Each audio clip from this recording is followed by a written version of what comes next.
What's going on, everyone? Welcome back to another episode of the Primetime Sports Podcast, hosted by Joey Malari. So today is now my fourth day of the last week here in the WZBC studio. I've been trying to do the podcast as much as I can over the last few months. It's just been really tough, with school and obviously classes and then work.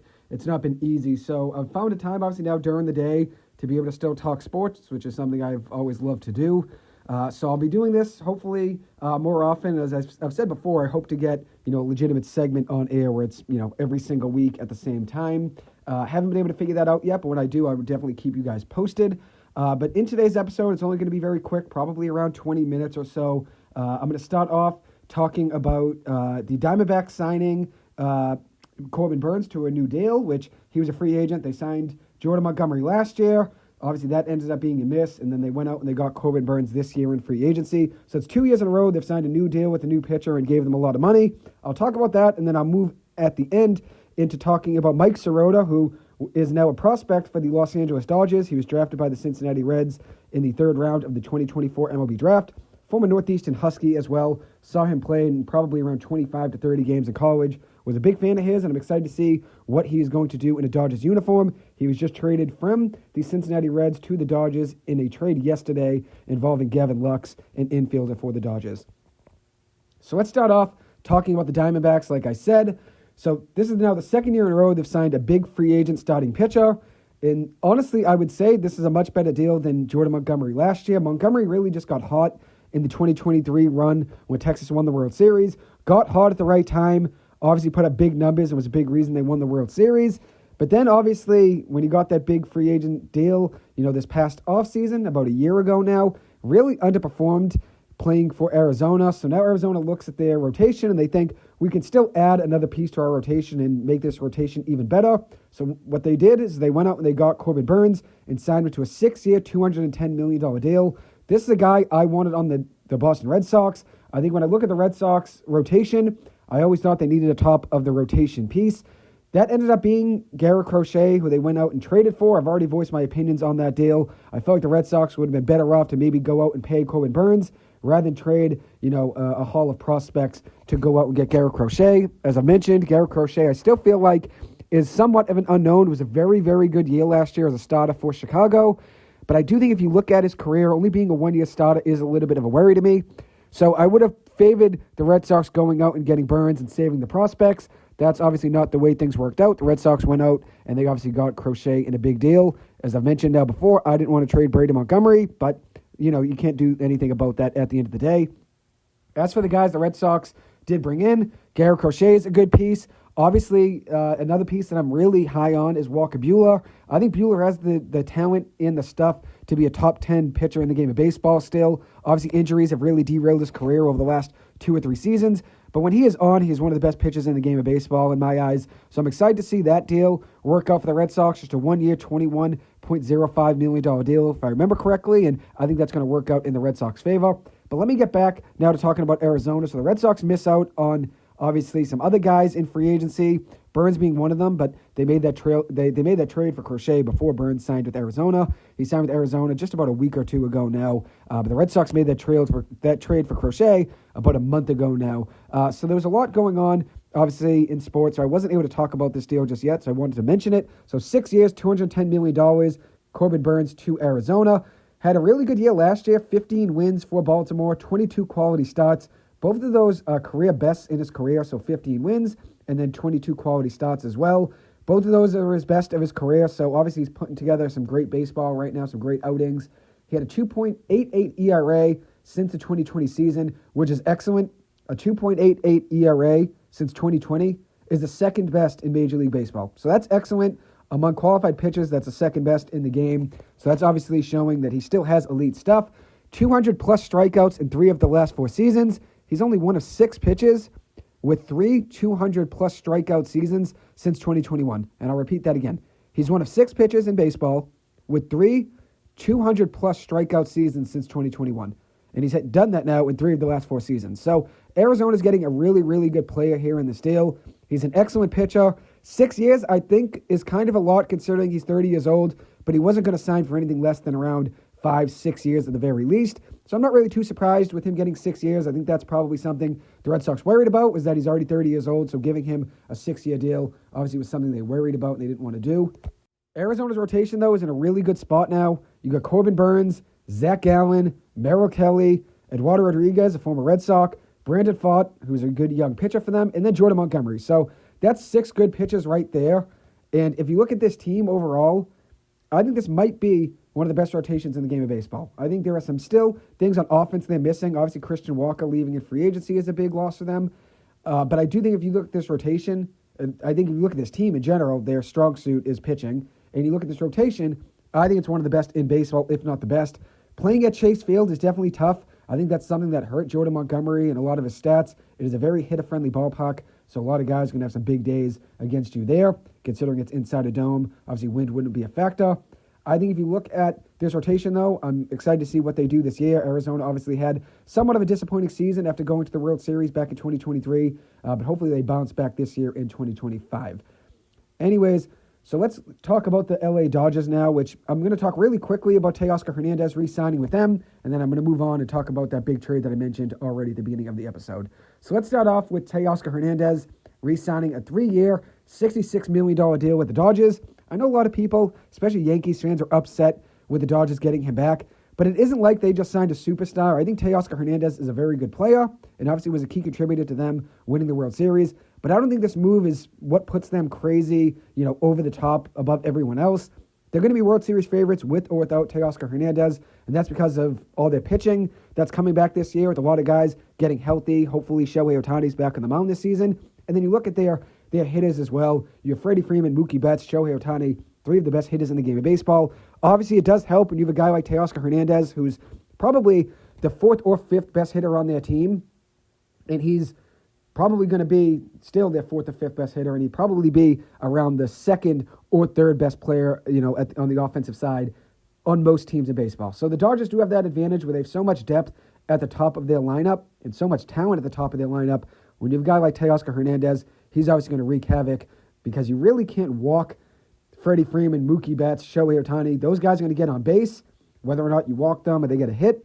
And then you really just have Teoscar Hernandez right there, at the cleanup spot, right around the 4 or 5, just to, get those guys in and, score them when they're in scoring position. So that's obviously a deal that a lot of people were upset with. I know a lot of Yankees fans and maybe even Red Sox fans as well wanted Teoscar, but considering his age and obviously as well that he probably wanted to go back to the Dodgers anyways, there's nothing you can really do at the end of the day. Seems like he enjoyed his time in LA in the white and blue, so he's going to stay there with the Dodgers. So we'll stay here talking about LA, and we're going to talk about the deal that I mentioned, as I said at the beginning of this episode, and that's the Dodgers trading Gavin Lux, who's been a middle infielder for them over the last few seasons.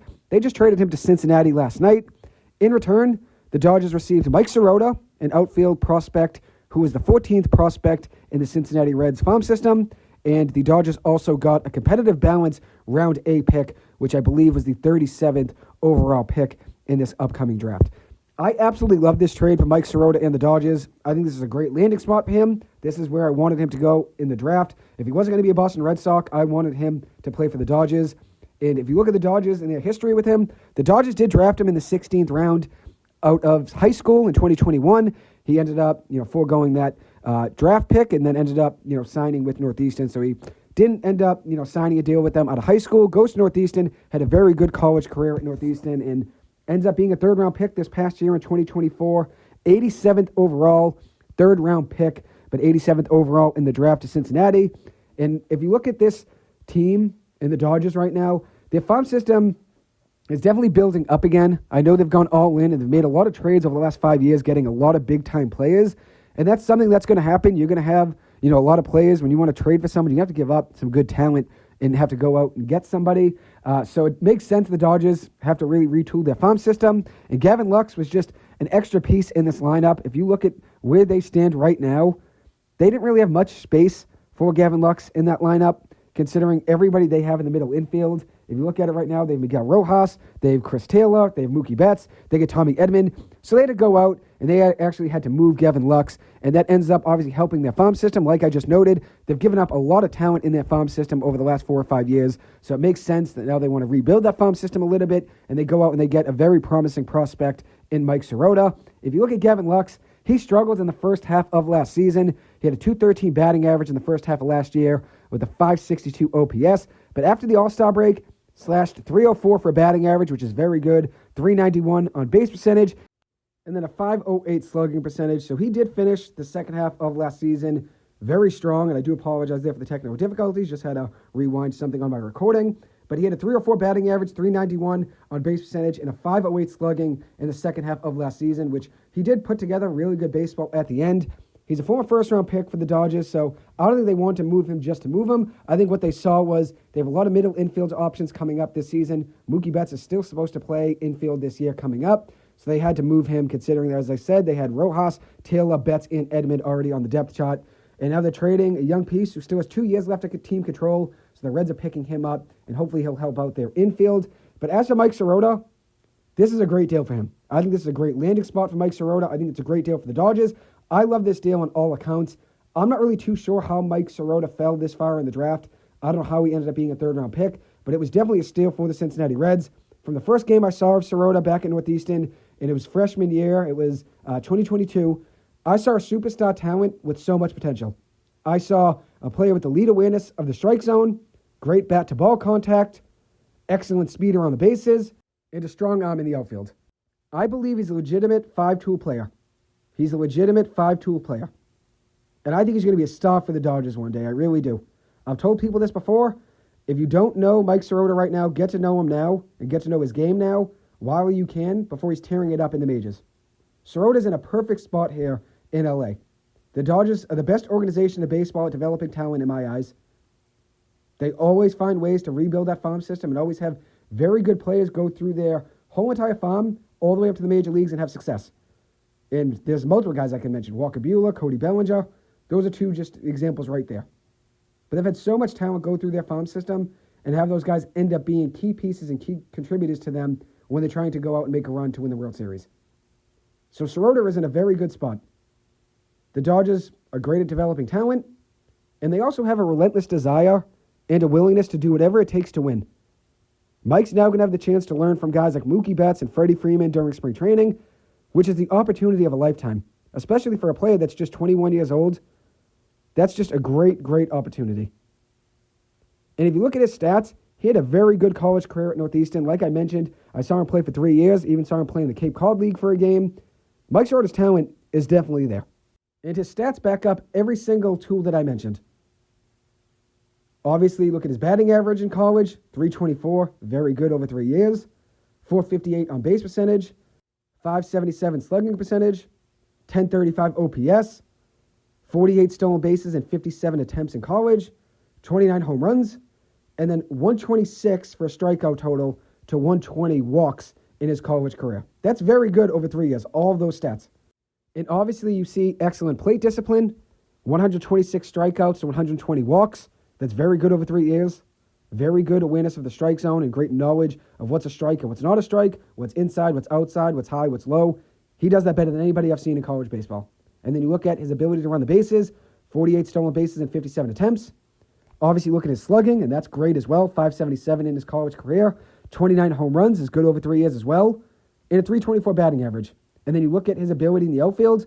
I saw him play, as I said, probably around 24, maybe right around there, 25 to 30 games maybe in his college career. And every single game you could see him do something where one of those tools stood out. As I mentioned already, ability to run the bases, turning a single into a double, ability to steal third base after just stealing second base a pitch before. His ability in the outfield, throwing guys out from center field, making a great play when going backwards, and finding the ball somehow, putting his glove up, making a great catch. Mike Sirota showcased all of the talent in the world that you would want in a prospect in his college career. And now, if you look at where the Dodgers are in their farm system, they're going to be in a really good spot in a few years when Mike Sirota's in the major leagues, because they got a guy that I thought was a steal in the draft. Cincinnati drafting him in the third round was a steal, and they just got him in a deal for Gavin Lux, who, as I've mentioned, is a good player, but they didn't have any room for Gavin Lux right now. So it made sense that they went out and traded him, and they get a really, really promising prospect in return in Mike Sirota. And I'm excited to see what he does there for the Dodgers. This is a team that wanted him in high school. As I mentioned, they drafted him in the 2021 draft out of high school. He ended up, foregoing that, and ended up signing with Northeastern to play college baseball. But things worked out for him. You're ending up in a great position with a great franchise. And as I've mentioned, I've seen him play 30 games probably in college. And I saw pure talent in each and every one of those games. And all-around talent. Not just one part of the game of baseball. It's not like he's only, just a really good contact hitter or just a really good guy around the bases. He has all 5 tools, and that's why I think he's going to be a star one day for the Dodgers. He has all 5 tools. A very good all-around player. And the 5 tools I'm mentioning, and this is the way scouts and a lot of GMs and executives in baseball look at talent, and that's speed, hitting for contact, hitting for power, fielding, and arm strength. And Mike Sirota has all 5 of those abilities, and that's why I think he's going to do great in that Dodgers farm system. And his best year was his sophomore year in 2023. 18 home runs, 54 runs batted in, 19 stolen bases in 21 attempts, 346 batting average, 678 slugging, and an 1149 OPS with 9 doubles, 4 triples. He showcased his potential with all 5 tools that season, and like I mentioned, all 5 tools include speed, hitting for contact, hitting for power, fielding, and arm strength. He's a very good all-around talent, and if you look at some guys in the game of baseball that I think, are the best at what they do, a lot of the time those are guys that can do all 5 things. Mookie Betts being one of them, Mike Trout being one of them. If you have a prospect that you end up trading for, like Mike Sirota, you want a guy that you think can really transform not only a farm system and, end up being a very good piece, but you want a guy that can develop and be able to do all 5 things that I mentioned there and produce at a high level in the minor leagues and then in the major leagues. And that's why I think this is a very good high upside deal for the Dodgers. Because like I mentioned, Mike Sirota has all the talent in the world. And he showcased that even in the Cape Cod Baseball League. Playing in 8 games in 2023 was his best year in Cape Cod. Playing in 8 games at Hyannis, had a 304 batting average, 515 on base percentage, 522 slugging, so very good OBP and slugging, 515 and 522 respectively, a 1037 OPS with a home run and 3 runs batted in. So they're in a really good spot here, the Dodgers, getting a guy in Mike Sirota. And I'm sure they're excited, considering they wanted him in high school. They went out, and now they traded for him already within, the last 8 months of him being drafted. Or 7 months, I should say. He got drafted probably sometime in June or July was the MLB draft. So looking at just about 6-7 months ago, he got drafted, and the Dodgers already made him a Dodger within that 6-month window. So they have to be excited about this deal. And there's no reason for them not to be, as I mentioned. When you trade for a prospect, if you can go out and get a guy that could develop and has all the potential in the world, that could develop even more, you go out and you get that guy. And that's why they went out and got Mike Sirota. This is going to be a very, very good landing spot for him. As I've mentioned now already probably 10 times, the Dodgers are great at developing talent. As I've said, they always find a way to retool that farm system, and that's what they did here with this trade. Gavin Lux, no room for him on the Major League roster, so they said, let's go out, let's trade him, let's get a prospect in return that's going to help our future. And Mike Sirota is a guy that can translate at the next level and be a guy that can really be a big piece of them one day in their lineup. And like I mentioned, Sirota is going to now have the chance to learn from guys like Freddie Freeman, Shohei Ohtani, and Mookie Betts potentially in spring training, which is going to be awesome, which is going to be great. In 2 or 3 years from now, Mike can be a star in that lineup. I have all of the confidence in the world that Mike can be a star for the Dodgers one day. I had the pleasure of meeting Mike at Northeastern, got to know his family as well. I always told him I'd be rooting for him no matter where he ended up. And I told his dad this is a very, very good landing spot considering how well the Dodgers are able to develop talent. And then you look at the Dodgers at the major league level, they're never afraid to make a big move and go out and get whatever trade piece they need or whatever free agent they need to try to win. The Dodgers just have a sustained, relentless approach when it comes to winning, just a pure dedication and more of a dedication than any other franchise in all sports. The Dodgers are dedicated to winning and will always do whatever it takes to put them in a position to win, whether that's spending money on a big free agent, whether that's making a trade, whether it's developing their farm system, whatever way they do it in the minor leagues. The Dodgers always find a way to get the best of talent, whether it's through a free agent signing, whether it's through a trade, or whether it's just letting a prospect be a homegrown piece in their system. So Mike's in a very good landing spot, and as I've mentioned, watched him play a ton at Northeastern. I've always been a major fan of his game. He has a lot of talent, and I think he's a very underrated player right now in minor league baseball. I think a lot of people are underestimating him because of where he was in the Cincinnati Reds prospect, system, where he was 14th overall before the trade. And I think a lot of people are underestimating him because of where he was drafted in the 3rd round when he easily could have been a first-round pick. His talent definitely warranted to be a first-round pick. I think when you watch him play, like I said, he has the entire package that you need out of a star player. And that's why I think the Dodgers are excited. They think his game's going to translate to the next level. I think his skill set is very similar to Mike Trout, and I know that's very, very high praise considering how great a player Mike Trout is, one of the best baseball players of all time. But when I watched Mike Sirota play, from the first moment I watched him play at Northeastern back in 2022, I saw a similar skill set to Mike Trout, a guy that can do anything you need to win. As I've already mentioned, Sirota has a great plate discipline. He doesn't chase too many pitches outside of the zone, gets the bat to the ball very well. His barrel rate is very strong, and obviously shows some raw power as well. I'm excited to see what he does at the next level. I think this was an excellent trade for the Dodgers. I think a lot of people are underestimating Mike based on where he was in the Cincinnati Reds farm system or where he was drafted, but I think he's going to prove a lot of people wrong and gain a lot of fans in a short amount of time. Like I said, I think in the next 2 or 3 years, you'll see Mike Sirota in that Dodgers lineup, potentially by the end of 2026, maybe early 2027. We'll see, but I'm excited to see what he does for the Dodgers. Wishing him all of the best, and I'll be rooting for him every step of the way. Anyways, that'll wrap up this episode. Thank you guys so much for taking the time to listen to this. As always, I appreciate it. I hope you guys have a good one, and I'll see you guys in the next episode. Hopefully, I'll be back in here in the studio in the next few days. Thank you, and take care.